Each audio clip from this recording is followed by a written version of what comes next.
fucking Dragonborn. Welcome back to Good Game Gaming. I'm Jake, and today we're going over Skyrim.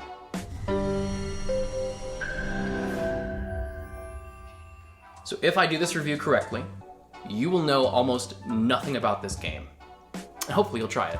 There was too much to go over in this, so I tried to give a very brief recollection of everything, because if I were to give you specifics on, even what I'm about to tell you, this would be a 4-hour long video. It's such a massive game. It is one of the biggest, if not the biggest games ever made in human history. All right, so let's pick a direction, whatever. Let's pick something. Looks like over to the west. Fort Snowhawk. Let's go try it out.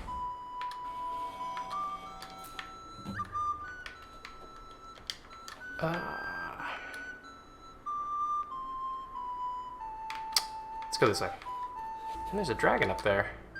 Alright, well. Can't do anything about it now. Next Imperial I see is dead. That's super violent. You might want to talk to somebody about that. This game is just so pretty. Dear God, it's beautiful. If you've ever wanted to star in your own character's Dungeons & Dragons experience, this is the game to do that. The version of the game I'm going to show you is the original version. I added no mods. I didn't adjust anything on the graphics or the audio whatsoever. I didn't add any add-on packs to make Whiterun look beautiful. Didn't do anything. When you buy this game, if you don't have any capabilities to do those things, this is what you're gonna see. The graphics are phenomenal. The music is just beautiful, like award-winning. The aesthetic as a whole, the story writing, everything. It is very, very well done. I won't tell too much of the story, basically. But the thing you learn before you can even control your character in the game is that dragons are back. And the whole game, everything in that game pretty much says, why are they back? And that's the question from beginning to end of the entire story that gets answered.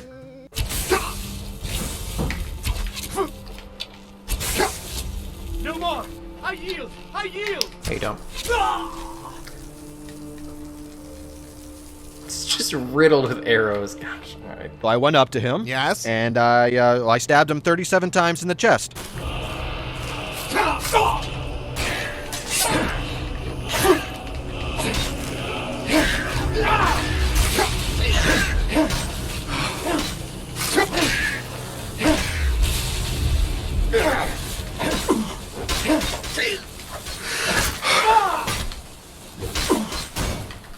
We're routed!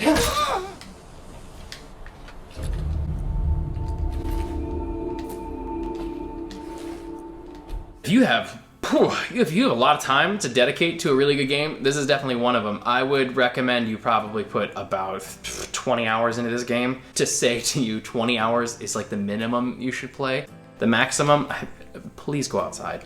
Please don't play this game for like 50,000 hours. Absolutely not. The gameplay is, it's pretty linear. If you want to beat the story, you can in maybe 12 hours if you want to beat the whole story front to back. It's very doable.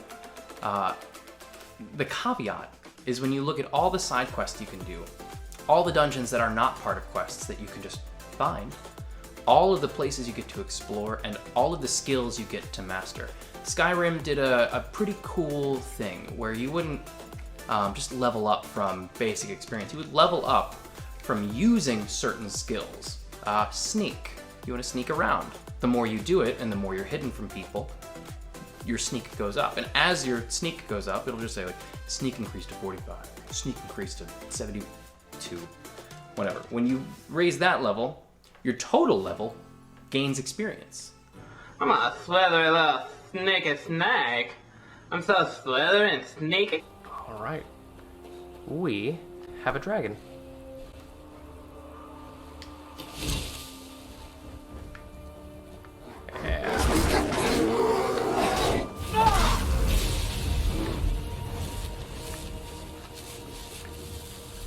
Oh.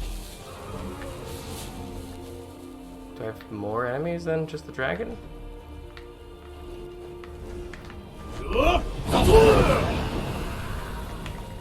Come on. Drop down.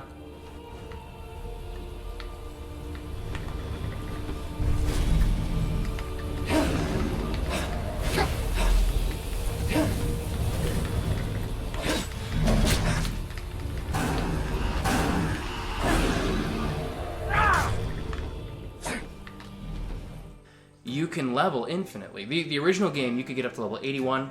That was it. Awesome, right? Now, the level cap is infinite, and when you raise a skill to level 100, you can reset it down to level 15, get all your perks back. There's also giant trees of like skills that you can do. This game is just so gigantic, and you have not only like if you want to cast fireballs, which is destruction magic. There's like 6 different types of fireballs. You can place fire runes on the ground. You can spit fire from your hands. Like they give you an arsenal of weapons, armor, magic, and skills to create a character you want. And it's not even all combat based. The linear gameplay, the main storyline, if you want to talk about quests, pretty much you accept a quest, you can go into your quest log, and it will pinpoint the objective of the quest on the map, which some people have criticized Skyrim for, saying that it makes the game too easy. You can turn it off. You're not gonna. But you can.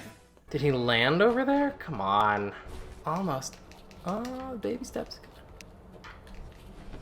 Don't you judge me. I know this is not how you're supposed to do this. Oh. Come on.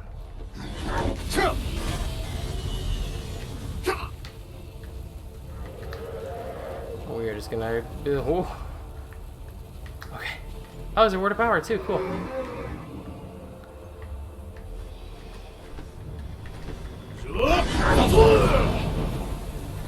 Land. Come on.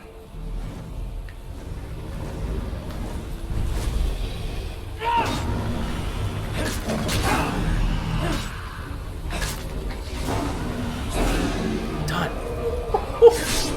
You got nothing.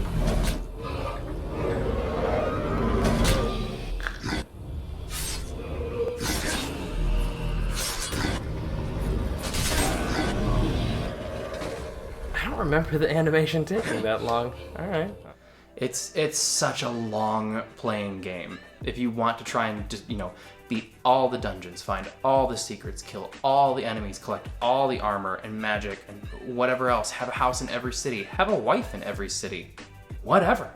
It's great. Have a wife and 2 kids that you adopted in every city with a horse. You can do that.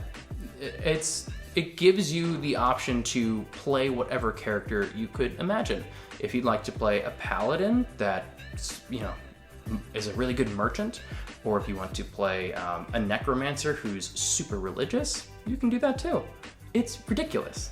Skyrim had 3 expansions, but it had 2 really good expansions. The Dawnguard expansion and the Dragonborn expansion. Dawnguard just adds, new camps and enemies and like a different type of realm to enter. It's alright.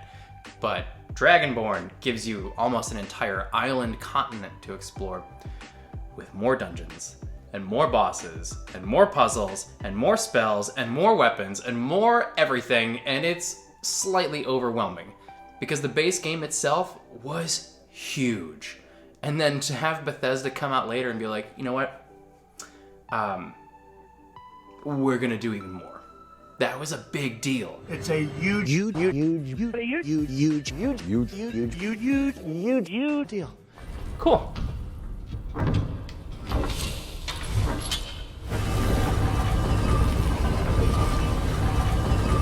This mural keeps popping up here. Man, Bethesda did such a good job with this game. Oh.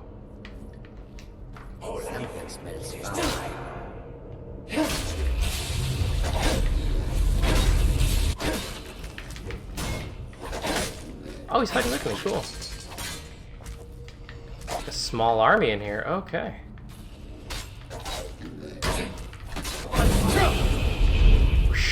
Okay.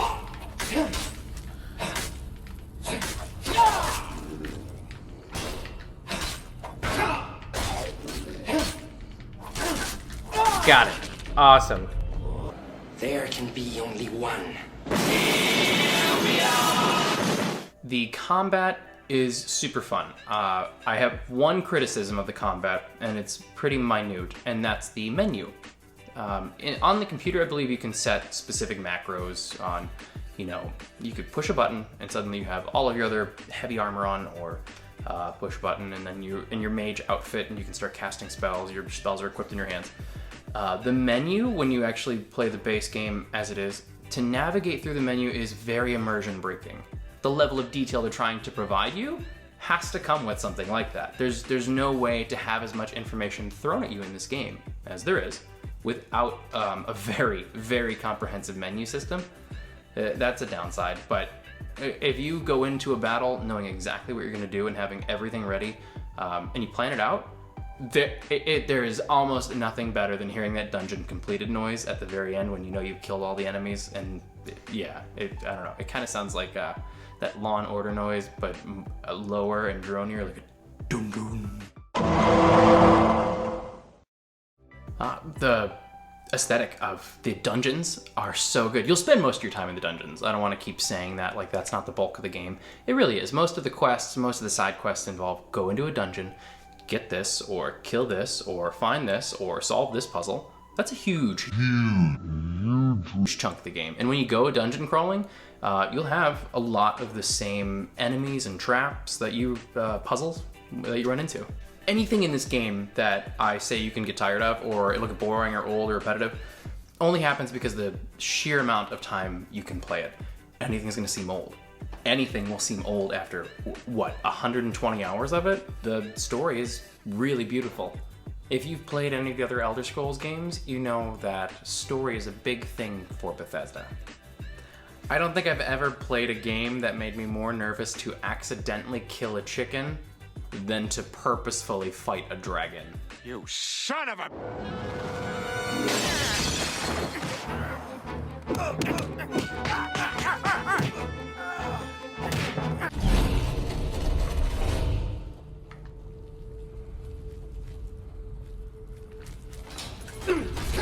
Oh, ooh. Just took that to the chest like a champ. All right. Cool.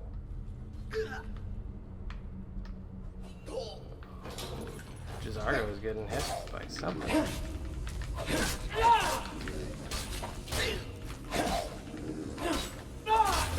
Boom. Oh. Kill you! Oh. Skyrim pretty much changed the entire video game industry. Looking back on games at the time, nothing really had the scope, the breadth, or the entirety of Skyrim. Nothing even came close. There were some fun games like Borderlands at the time that came out that were pretty big. Like, yeah, pretty big. Nothing, not even close to how long you could play Skyrim. How many things there were to explore. How many NPCs there were to talk to. How many skills there were to master. How many different types of characters you could make. It was groundbreaking for the time. Skyrim is on, man, how many different platforms? Is anybody else waiting for Skyrim to come out on their phone? I know it would be difficult with how many options there are, but they had to have thought about it. So if I did my job correctly, you are gonna know next to nothing about this game. So when you try it, it's gonna be a brand new experience and you are absolutely going to love it. All right, as always, thank you for tuning in. I had a blast doing this review. The next one coming up, I really want to do Among Us. I've been playing a lot of that on my phone. It's either that or it's going to be another Nintendo game, or, there's a couple different options open, but I hope you guys have a wonderful day. Thank you so much for stopping by to Good Game Gaming. I'll see you next time.